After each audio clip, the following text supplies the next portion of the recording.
आप बैठो मजा आएगा।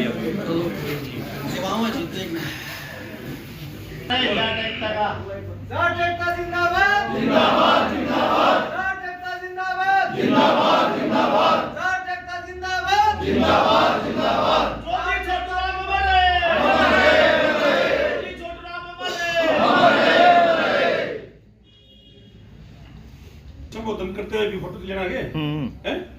अच्छा भाई देखिए, आज थोड़ी उसकी रूपरेखा बता दूं ताकि कोई से भाई बोलना हो तो उस विषय में अपना विचार दे। मुद्दा बता दूं तो सबसे पहले हम देखो गणितन का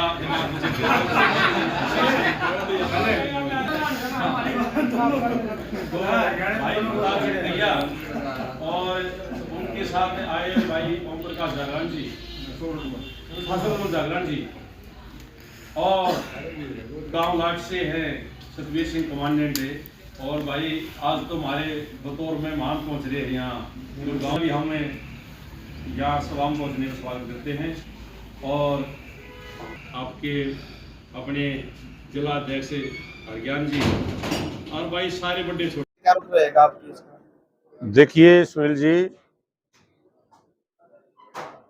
जो 2017 से जिस तरह यशपाल मलिक के नेतृत्व में इस समाज को एक दिशा दी गई, क्योंकि ये 2016 में जो आंदोलन हुआ था वो किसी के नेतृत्व में नहीं हुआ, वो तो कुछ आदमियों की शरारत में हम मानते हैं। लेकिन यशपाल मलिक जी 2016 के आंदोलन में लीडरशिप नहीं कर रहे थे, उन्होंने तो इस समाज को एक संभाल कर एक दिशा दी है।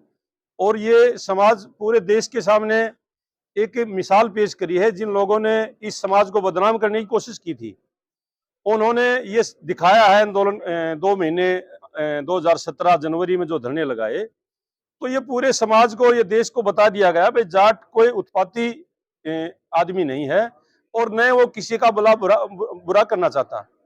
तो हमारी जो मांग थी वो सरकार ने 19 मार्च को 2019 में वो मान ली थी। तो उसके बावजूद सरकार ने 6 मांगे मारी थी, 4 मांगे हमारी पूरी होगी। उसके लिए हम सरकार का धन्यवाद करते हैं। हम ये नहीं कहते हमारी बात नहीं मानी, लेकिन 2 मांगे हमारी अभी तक पूरी नहीं हुई। आरक्षण की जो हमारी लड़ाई थी वो बिल्कुल अधूरी है।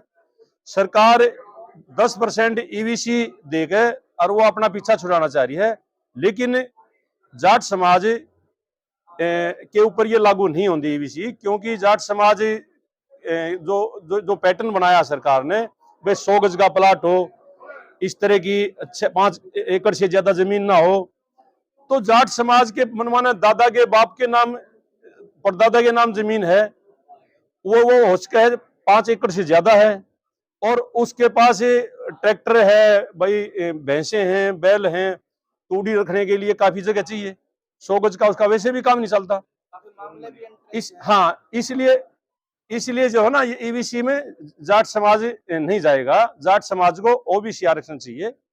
और जो अनट्रेस केस है वो भी सरकार ने कहीं न कहीं, हम ये मानते हैं भाई हमारे साथ धोखा किया।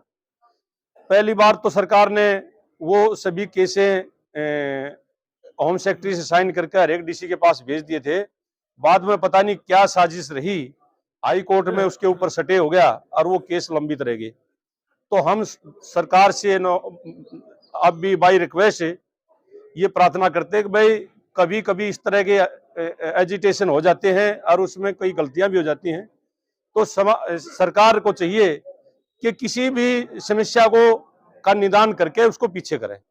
तो जाट समाज भी सरकार से यह अपेक्षा करता है कि भाई जो बच्चे जिनके ऊपर मुकदमे बन गए, हो सकता है वो बच्चे उन मुकदमों में थे नहीं, लेकिन किसी के झूठे साचे लिखाए हुए नाम वो उन बच्चों पे भी नाजायज मुकदमे हैं। और जिस तरह से जसिया में रैली रखी गई, हाँ, तो उसमें आगे क्या रणनीति रहेगी? देखो 10 तारीख में जो रैली रखी गई है ना, वो 2 साल पिछले 2 साल जो चले गए वो कोरोना में भी चला गया, और वो 1 साल पूरा किसान आंदोलन में चला गया। तो जाट समाज ने छोटराम धाम पर कोई बड़ी किसी रैली का आयोजन नहीं करा। अब न कोई कोरोना है न कोई आंदोलन है। आज जाट समाज 10 दिसंबर को बहुत बड़ी रैली का आयोजन करेगा, और ये आज की जो यहाँ सोनीपत जिले की मीटिंग है, ये उसी का एक हिस्सा है। यहाँ लोगों से विचार विमर्श किया जाएगा कि भाई हमें किस तरह ज्यादा से ज्यादा संख्या में लोग जोड़ेंगे और आगे की क्या रणनीति बनाएं कि जाट समाज को आरक्षण भी मिल जाए और जाट समाज के बच्चों पे जो मुकदमे हैं उन मुकदमों का भी समाधान हो। तो इस विषय पे आज की मीटिंग बुलाई गई है डिस्ट्रिक्ट। कौन कौन पहुंचेगा, कहाँ से लेकर आएंगे? रैली में हम लोगों ने देखो सभी राजनीतिक लोगों को भी बुलाया है, सभी खिलाड़ियों को भी बुलाया है, जुडिशरी के लोगों को भी बुलाया है, और IAS IPS लॉबी के लोगों को भी बुलाया है, दूसरे बड़े अधिकारियों को भी हमने बुलाया है, जो शिक्षाविद हैं उनको भी हमने बुलाया है। हरियाणा के अलावा बाहर से नहीं, बाहर से भी बुलाया है। ये जो छोटराम धाम जो बनाया गया है, ये पूरे वर्ल्ड लेवल की एक संस्था है, ये कोई हरियाणा की संस्था नहीं है। इसका JSS जाट सेवा संघ जो संगठन है, ये पूरे वर्ल्ड के लिए है। जहां भी इसमें जो भी जाट समाज है, चाहे वो जाट सिख है, मुसलमान है, हिंदू है, जो भी है, सबको आमंत्रित किया गया है, और वो किसी देश के कोने में बसता हो, सबको यहाँ बुलावा है। मांग रही है? हमारी मांग एक अधूरी है। SBC के बच्चे हैं जो हमारे सिलेक्टेड कैंडिडेट हो रहे हैं, करीब 500 बच्चे थे, उनमें से 65 हमारे अभी भी कोर्टों के चक्कर काट रहे हैं, जबकि EBC के ब्राह्मण जाति के जो 500 के कैंडिडेटों को ज्वाइनिंग करा दिया। एक हरिराम दीक्षित जी हैं जिनसे, रामविलास शर्मा जी पूर्व मंत्री हैं, उन्होंने उनको अनशन पर बिठा करके और उनको जलपान पिला करके उनका अनशन तोड़ा करके और कंडीशनल उनको ज्वाइन करा दिया। हमारी सरकार से यही मांग है भी हमारे भी SBC के बच्चे जो सेलेक्ट हुए हैं वो चक्कर काट रहे हैं, उनको भी कंडीशनल जो है, इतने कोर्ट का कोई फैसला नहीं आता, इतने उनको ज्वाइनिंग कराया जाए।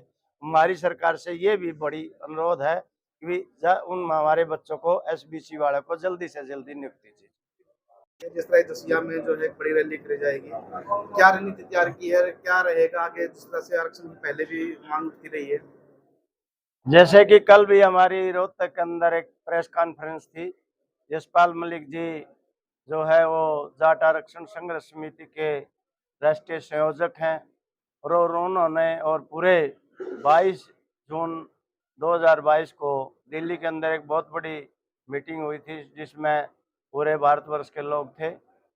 22 तारीख को ही उन्होंने अपनी जिम्मेवारी जो है हमारे को दे दी राष्ट्रीय अध्यक्ष की, और जाट सेवा संघ के जो 26 ट्रस्टी बने हैं उनमें से रणधीर सिंह जी एडवोकेट हैं, कड़ौदा से झज्जर के रहने वाले, उनको जाट सेवा संघ का चेयरमैन बना दिया और उनकी टीम भी तैयार कर दी।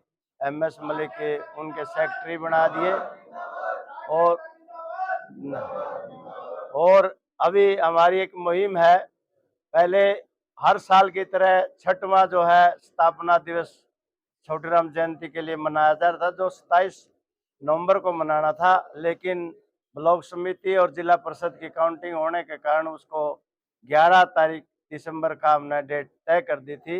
लेकिन किसान संगठनों के भाइयों के जो उच्च पदाधिकारी हैं, उनके जो अध्यक्ष हैं भारतीय लेवल तक के, उनका फोन आया भी 11 को हमारा सिंघू बॉर्डर पे एक दिन का सांकेतिक धरना है, इसको आप आगे पीछे करो।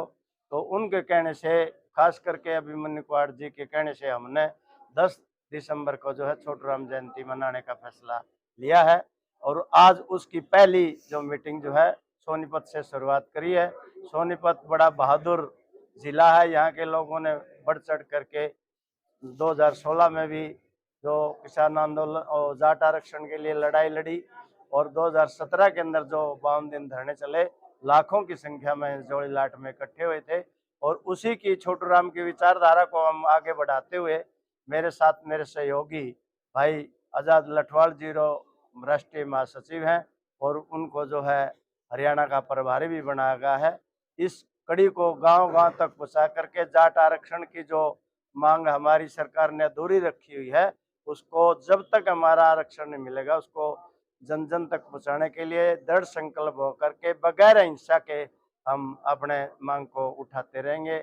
और हमारा इरादा है कि जो सरकार मिली जुली है उससे भी मिल करके हम अपने जो मांग को फिर याद कराएंगे। और जो हमारे केस हैं अधूरे जाट 2016 में रह गए थे, जो सरकार ने डीए तक की अपनी जो है पहुंचा दी थी होम सेक्रेटरी ने, लेकिन आगे स्टे होने के कारण वो हमारे केस जो है अधूरे पड़े हैं। सरकार से भी हमारी यही मांग है कि हमारा हाई कोर्ट से सट्टे हटा करके हमारे केसों को रद्द किया जाए। कई बार जिस तरह से अभी 6 साल हो गए आपकी मांग को लेके, जो आंदोलन में जो आरक्षण की मांग थी, उसके बाद जो मामले दर्ज हुए उनके हटाने की मांग थी या अन्य कई मांगे हैं, उसके बावजूद सरकार से वार्ता भी हुई, बातचीत भी हुई, लेकिन आज तक पूरी नहीं हुई। तो अभी आगे क्या रुख रहेगा? सरकार हमेशा क्या करती है, अगर हमारी 5-6 मांगे थी, उन्होंने 4-5 मांग तो हमारी मान ली थी।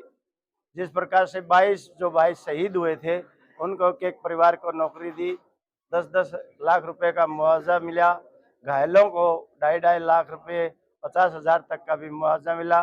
कुछ केस विड्रा भी हुए, कुछ अनट्रेस भी हुए, लेकिन सरकार है वो सरक के चलती है। वो बीच में जानबूझ के अपने आंदोलन को कम करने के लिए किसी न किसी तरह से अपना जो बदलाव करती है रहती है।